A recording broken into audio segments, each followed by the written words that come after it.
नमस्कार, मैं हूं आपके साथ इश्तियाक अहमद और आप देख रहे हैं न्यूज। रुक करेंगे उत्तराखंड की तमाम खबरों की तरफ। भारी गर्मी के बीच शुरू होने जा रही चार धाम यात्रा और प्रदेश में लगातार बढ़ रही पेयजल किल्लत के बीच मुख्यमंत्री पुष्कर सिंह धामी ने पेयजल विभाग के साथ समीक्षा बैठक की और एक और जहां उन्होंने पेयजल आपूर्ति के लिए हर जिले में 2 टैंकर उपलब्ध कराने को कहा, तो दूसरी ओर चार धाम यात्रा मार्ग पर 500 वाटर एटीएम लगाने के भी निर्देश दिए गए। और बुधवार को सचिवालय में मुख्यमंत्री पुष्कर सिंह धामी ने पेयजल विभाग की समीक्षा के दौरान अधिकारियों को निर्देश दिए कि जल स्रोतों के पुनर्जीवन की दिशा में ठोस कार्य योजना बनाई जाए और रेन वाटर हार्वेस्टिंग की दिशा में काम किया जाए और जल संचय की दिशा में सबको मिलकर कोशिश करनी होगी। और वहीं मुख्यमंत्री के निर्देश दिए कि जिस भी विभाग की ओर से पौधारोपण करवाया जाता है उन पौधों के संरक्षण और संवर्धन की पूरी जिम्मेदारी भी संबंधित विभागों की होगी। और उन्होंने कहा कि नलकूप और हैंडपंप जिस भी विभाग या संस्था की ओर से लगाए जा रहे उनके मेंटेनेंस के लिए उनकी जिम्मेदारी भी तय की जाए। और मुख्यमंत्री ने आगे कहा कि जल जीवन मिशन प्रधानमंत्री नरेंद्र मोदी का ड्रीम प्रोजेक्ट है और जल जीवन मिशन के कार्यों में और तेजी लाई जाएगी। और वहीं आपको बता दें कि मुख्यमंत्री ने आगे कहा कि यह सुनिश्चित किया जाए कि जल जीवन मिशन के तहत जिन घरों में नल लग चुका है उनमें शुद्ध गुणवत्ता युक्त पेयजल उपलब्ध हो और हर घर नल और हर घर जल पहुंचाने के लिए अभियान भी चलाया जाए और पेयजल की उपलब्धता के लिए जो व्यवहारिक दिक्कतें आ रही उनका जल्दी से समाधान किया जाए और गर्मी में प्रदेश के किसी भी जनपद में पेयजल की कमी न हो। इसके लिए उपलब्ध साधनों के साथ ही प्रत्येक जिले के 2-2 वाटर टैंकर उपलब्ध भी कराए जाए और गर्मियों में पेयजल समस्या का समाधान एक बड़ी चुनौती और वहीं पेयजल और स्वास्थ्य और शिक्षा सभी की प्राथमिकता में है।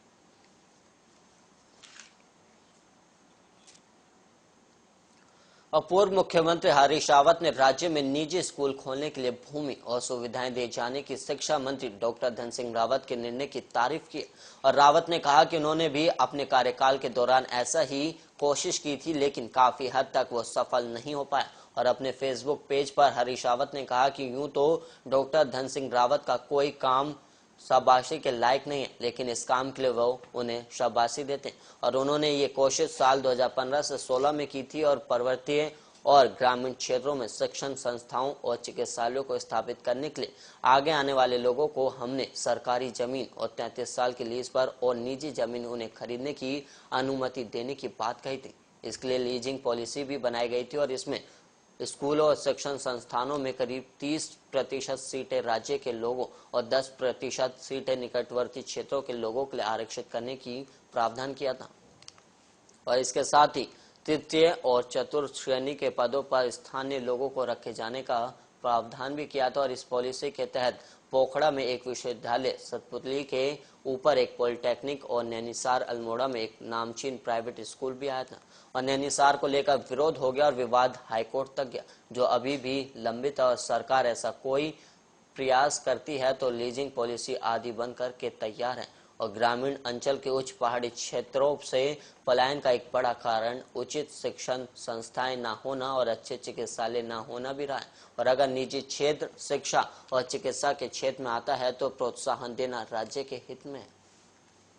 वहीं पूर्व मुख्यमंत्री हरीश रावत ने चारधाम यात्रा शुरू होने से पहले कोरोना की चौथी लहर की दस्तक पर भी चिंता जताई और उन्होंने सरकार से अभी से जरूरी सावधानियां बरतने की अपील की और उन्होंने कहा कि यात्रा सीजन में यात्रियों की संख्या अचानक बढ़ेगी और सरकार को एक न्यूनतम सावधानी अभी से बरतनी चाहिए और जब तक चौथी लहर आए और निपट नहीं जाती है तब तक मास्क पहनने की सावधानी भी रखनी चाहिए और अगर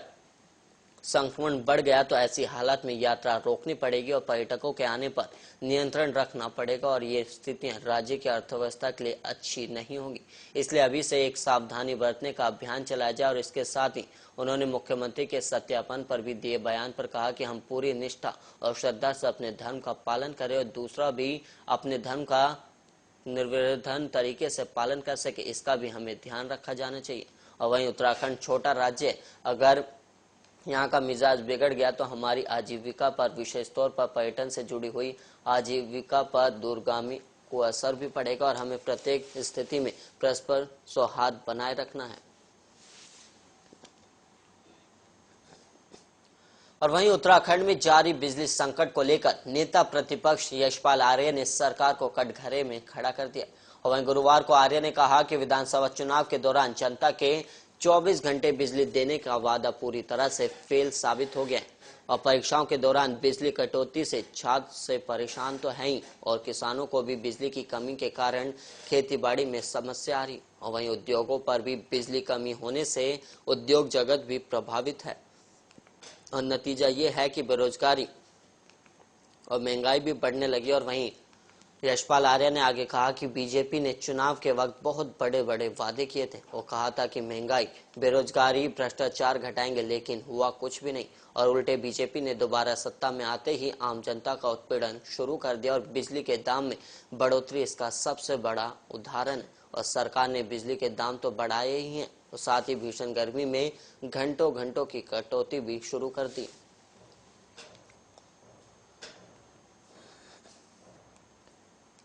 उत्तराखंड में 8 से 16 साल के छात्रों को खेलों के लिए प्रोत्साहित करने के लिए जल्द ही खेल छात्रवृत्ति दी जाएगी और हरियाणा की तर्ज पर सरकार मेधावी खिलाड़ियों के लिए खेल छात्रवृत्ति योजना शुरू करेगी और इसके अलावा प्रदेश की नई खेल नीति का शासन आदेश भी जल्द ही जारी किया जाएगा। और वहीं खेल मंत्री रेखा आर्य ने यमुना कॉलोनी स्थित अपने आवास पर खेल विभाग की समीक्षा की और उन्होंने अधिकारियों को 100 दिन का रिपोर्ट कार्ड भी जल्द जारी करने के आदेश दिए। और वहीं बैठक में खेल विश्वविद्यालय के प्रस्ताव पर चर्चा की गई है और विभागीय मंत्री के सभी जिलों के डीएम और आदेश दिए गए कि खेल विश्वविद्यालयों के लिए करीब 100 एकड़ जमीन तलाशी जाए और इसके साथ ही उधम सिंह नगर जिले में बालिकाओं के लिए स्पोर्ट्स कॉलेज खोला जाएगा। और खेल मंत्री ने अधिकारियों को निर्देश दिए हैं कि बैठक में निर्देशित है कि आदेशों और प्रस्तावों को समय पर पूरा करें और उन्होंने ये भी कहा कि प्रदेश में 8 साल से 16 साल तक के बच्चों को खेलों के प्रति प्रोत्साहित किया जाएगा और इसके लिए जल्द ही खेल छात्रवृत्ति योजना शुरू की जाएगी और उन्होंने अधिकारियों को खेल छात्रवृत्ति का प्रस्ताव तैयार करने को कहा है।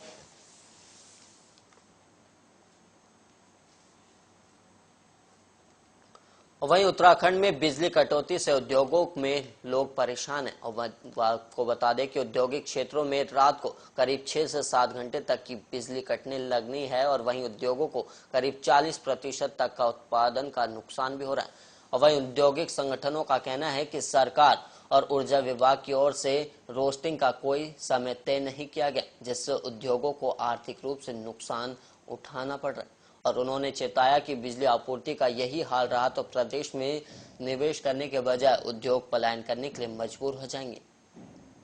वहीं उत्तराखंड इंडस्ट्रियल वेलफेयर एसोसिएशन अध्यक्ष सुनील उनियाल और महासचिव महेश शर्मा का कहना है कि औद्योगिक क्षेत्रों में बिना रोस्टिंग समय तय की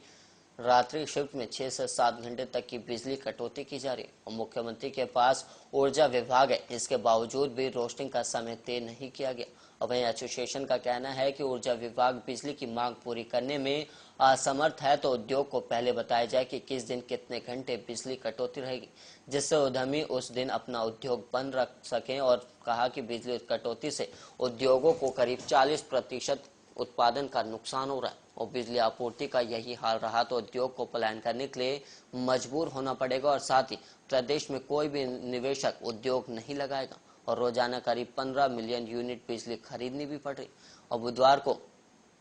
15 में से 5 मिलियन यूनिट ही उपलब्ध हो पाई थी और लिहाजा उद्योग में 6 से 7 घंटे की कटौती हुई है और ग्रामीण इलाकों में करीब 4 घंटे दिन में बिजली काटी और करीब 3 घंटे रात को कटौती हो रही है। और वहीं आपको बता दें कि रुड़की, जवालापुर, हल्द्वानी, काशीपुर सहित छोटे कस्बों में भी 3 से 3.5 घंटे की बिजली कटौती हुई है। हालांकि गुरुवार के लिए यूपीसीएल ने 13 मिलियन यूनिट में से करीब 8.5 मिलियन यूनिट बिजली खरीद ली और अब करीब 5.5 मिलियन यूनिट की कमी है, जिसे गुरुवार को ही रियल टाइम मार्केट से खरीदने की कोशिश की जाएगी और इसके बावजूद प्रदेश में करीब 1 से 2 घंटे की बिजली कटौती हो सकती है।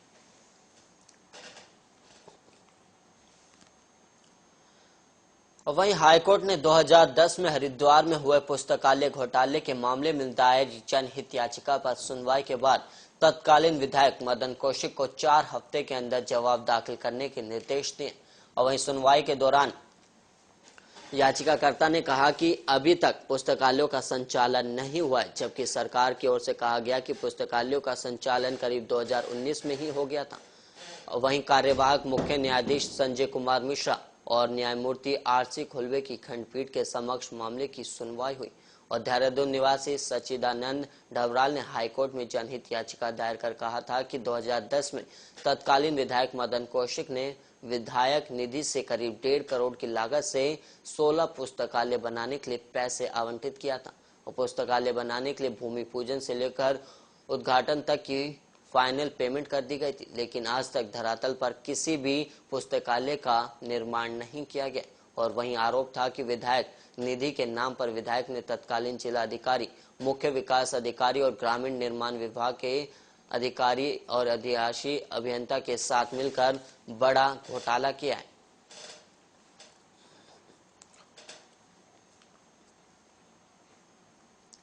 वहीं सरकारी स्कूलों के बच्चों के प्रवेश के लिए चलाए गए विशेष अभियान के तहत कक्षा 1 से लेकर 12वीं तक 1 लाख से अधिक बच्चों ने अपना दाखिला लिया है। और वहीं आपको बता दें कि प्रत्येक जिले में सर्वाधिक दाखिले करने वाले स्कूलों को शिक्षा विभाग की ओर से पुरस्कृत भी किया जाएगा। और निदेशक अकादमिक शोध और प्रशिक्षण सीमा जोनसारी ने बताया कि नई कक्षाओं में प्रवेश लेने से वंचित बच्चों के लिए 1 से 19 अप्रैल तक विशेष पखवाड़ा और 20 अप्रैल को प्रदेश के सभी सरकारी स्कूलों में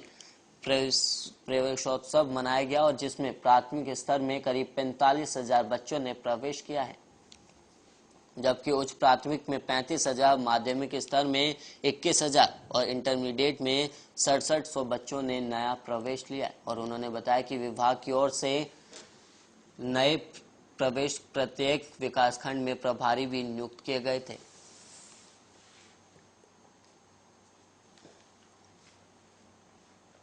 वहीं देहरादून के अस्पताल में कोरोना में रखे गए 612 कर्मचारियों को हटाए जाने के बाद यहां पर स्थिति विकराल होने लगी और हटाए कर्मचारी जहां अस्पताल के बाहर धरने पर बैठे हैं वहीं बीमार पड़ने लगे। और वहीं आपको बता दें कि उनको आर्थिक संकट का सामना भी करना पड़ रहा है। वहीं आईसीयू, ऑपरेशन थिएटर और वार्डों की स्थिति बदहाल है। घंटों तक मरीजों को इलाज नहीं मिल पा रहा और इमरजेंसी में करीब 6 से 7 मरीज लेटे हुए थे और उनका कहना था कि 20 से 30 मिनट हो गई, लेकिन अभी तक 1 से 2 इंटर्न आए थे और कोई सीनियर स्टाफ देखने नहीं आया और 2 मरीज को तो कैनुला भी नहीं लगाया गया और ईसीजी के लिए कई बार कह दिया गया, लेकिन कोई भी नहीं आया। और ऑपरेशन थिएटर का यह हाल है कि एक स्टाफ की सर्जरी होनी थी, लेकिन कर्मचारी कम थे और ढूंढने नहीं मिला। और वहीं आपको बता दें कि कर्मचारी ही दौड़कर अपने साथी के लिए आया और ऑटो टीम में शामिल हो गया और वहीं कई नर्सिंग स्टाफ भी मदद को आगे आई। और ऐसे में ही हाल अपर आयुष्मान में था, जहां पर 2 मरीजों की हालत खराब हो रही थी तो नर्स दूसरे वार्डों से स्टाफ को बुला रही थी और इमरजेंसी के बगल में आईसीयू में बुरे हाल है। और यहाँ पर एक बुजुर्ग सिस्टर इंचार्ज है और वो 2 साथियों के साथ काम कर रही है और यहाँ पर नाइट ड्यूटी पिछले 15 दिनों से वही स्टाफ कर रही है, जिससे दिक्कत का सामना करना पड़ रहा है। और वहीं आपको बता दें कि मानसिक रोग विभाग वार्ड में 18 बेड है, लेकिन एक ही सिस्टर इंचार्ज यहाँ पर है और उन्हें अपनी आंख बनवानी है, लेकिन छुट्टी नहीं मिल पा रही। और ऐसा ही हाल सर्जरी वार्ड का भी है और यहाँ पर इंटर्न मरीजों की देखभाल करने पर लगे। और मेडिसिन का हाल भी ऐसा ही है, यहाँ 2 नर्सिंग स्टाफ है, कहती हैं कि कर्मचारी ही नहीं है तो कैसे काम होगा। और इसके अलावा इन सभी वार्डों में वार्ड बॉय के हालात बेहद बुरे हैं। कहीं पर 1 वार्ड बॉय है तो कहीं पर 2, जबकि हर वार्ड में 5 से 6 वार्ड बॉय की जरूरत है। और यहाँ मरीजों को शिफ्ट करने, दवाई लाने, उनके सैंपल लाने ले जाने में समस्याओं का सामना करना पड़ रहा है। और वहीं प्रबंधन दावा तो कर रहे हैं, लेकिन कोई सुधार नहीं हो रहा। और वहीं सामाजिक कार्यकर्ता सुशील त्यागी और यशवीर आर्य कहते हैं कि देहरादून अस्पताल का इस तरह का हाल दुर्भाग्यपूर्ण है और मरीजों की सूद लेने के लिए सरकार को तत्काल एक्शन लेना चाहिए। और वहीं एमएस डॉक्टर केशी पंत कहते हैं कि कर्मचारियों के हटने से दिक्कतें जरूर हुई है, लेकिन हालात इतने बुरे भी नहीं है और सीमित स्टाफ में संचालन किया जा रहा है और हर वार्ड में करीब 6 से 7 नर्सिंग स्टाफ भी दिए गए। वार्ड बॉय की थोड़ी दिक्कत है, फिर भी 2-2 वार्ड बॉय उपलब्ध करा दिए गए और नियमित स्टाफ को इस मुश्किल के समय थोड़ा अतिरिक्त काम करने के लिए कहा गया। और वहीं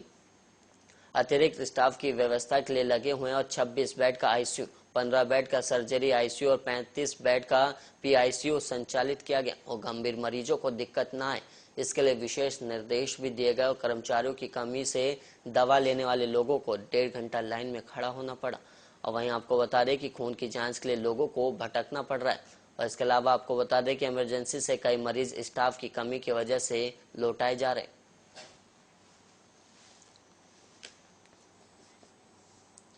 और वहीं प्रदेश में बीते 24 घंटे के अंदर 7 नए कोरोना संक्रमित मिले, जबकि 2 मरीज ठीक हुए और 7 जिलों में करीब 40 सक्रिय मरीजों का इलाज चल रहा है। और स्वास्थ्य विभाग के मुताबिक बुधवार को करीब 1450 सैंपलों की जांच रिपोर्ट नेगेटिव आई और 3 जिलों में 7 लोग कोरोना संक्रमित पाए गए और देहरादून जिले में 3, हरिद्वार में 3, अल्मोड़ा जिले में 1 संक्रमित पाया गया। और इसके अलावा आपको बता दें कि संक्रमितों की तुलना में ठीक होने वालों की संख्या में कमी आई है और 2 मरीज ठीक हुए और प्रदेश के 7 जिलों में करीब 40 सक्रिय मामले, जबकि चमोली, पौड़ी, पिथौरागढ़, टिहरी, उधम सिंह नगर और उत्तरकाशी जिले में कोई सक्रिय मामला नहीं है। और वहीं प्रदेश की रिकवरी दर 96.18% है और संक्रमण दर 0.48% दर्ज की गई है।